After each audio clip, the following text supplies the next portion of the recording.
Bismillahirrahmanirrahim. Assalamualaikum warahmatullahi wabarakatuh. Alhamdulillah pada pagi hari ini, hari Sabtu, bertemu lagi dengan Bu Guru Dwi di mata pelajaran Bahasa Indonesia. Anak-anak, bagaimana kabar kalian di rumah? Semoga semuanya sehat ya anak-anak, amin. Nah anak-anak, pada hari ini Bu Guru akan menjelaskan tentang menggali informasi teks non-fiksi dengan diagram. Kalian bisa buka ya anak-anak pada buku SPS halaman 86. Nah, sekarang Bu Guru akan jelaskan dulu apa itu diagram. Nah, anak-anak, menurut Kamus Besar Bahasa Indonesia bahwa pengertian dari diagram itu adalah gambaran. Gambaran di sini adalah bentuknya buram atau sketsa untuk memperlihatkan atau menjelaskan sesuatu, ya. Nah, di sini memperlihatkan kepada siapa? Memperlihatkan kepada orang lain. Nah, sekarang kita akan belajar menjawab pertanyaan menggunakan diagram, ya.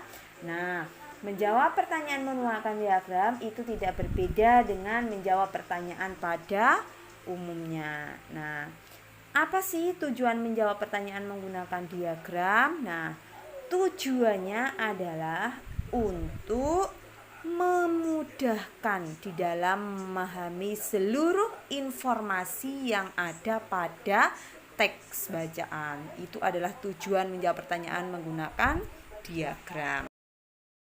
Nah, sekarang Bu Guru akan tampilkan contoh dari gambar diagram ya, anak-anak.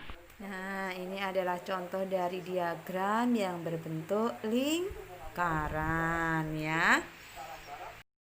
Nah, untuk selanjutnya ini adalah, kalian bisa lihat ya anak-anak, ini adalah diagram yang berbentuk pohon ya. Nah, sekarang Bu Guru akan jelaskan langkah-langkah menjawab pertanyaan menggunakan diagram ya. Kalian bisa lihat pada halaman 87. Langkah yang pertama ialah membaca. Nah, membaca atau mendengarkan teks yang disediakan dengan seksama. Nah, artinya kita membaca atau mendengarkan secara cermat, secara teliti. Kemudian pada langkah yang kedua ialah mencatat informasi penting yang terdapat di dalam teks. Jadi setelah kita membaca, kemudian kita mencatat informasi-informasi penting yang terkandung di dalam teks itu apa saja ya. Kita catat di catatan ya. Nah, selanjutnya setelah kita mencatat informasi pentingnya, langkah yang ketiga ialah membaca pertanyaan yang diberikan dengan teliti. Jadi kita tidak boleh tergesa-gesa ya dalam membaca pertanyaan, tetapi harus secara cermat, secara teliti supaya dipahami. Nah, setelah membaca pertanyaan, kemudian langkah yang keempat adalah kita mencari jawaban. Nah, kita harus mencari jawaban itu harus sesuai dengan teks yang dibaca ya. Jadi harus disesuaikan ya. Jangan tidak sesuai, akan tetapi harus disinkronkan dari apa yang kita dengar, apa yang kita baca. Nah, kemudian langkah yang terakhir ialah yang kelima, mengelompokkan dan menuliskan jawaban ke dalam diagram. Nah, saat kita mengelompokkan dan menuliskan jawaban ke dalam diagram, maka kita harus menyesuaikan dengan pertanyaan yang diajukan ya. Jadi sinkron antara jawaban dengan pertanyaan. Nah, anak-anak, demikian pembelajaran dari Bu Guru pada pagi hari ini ya.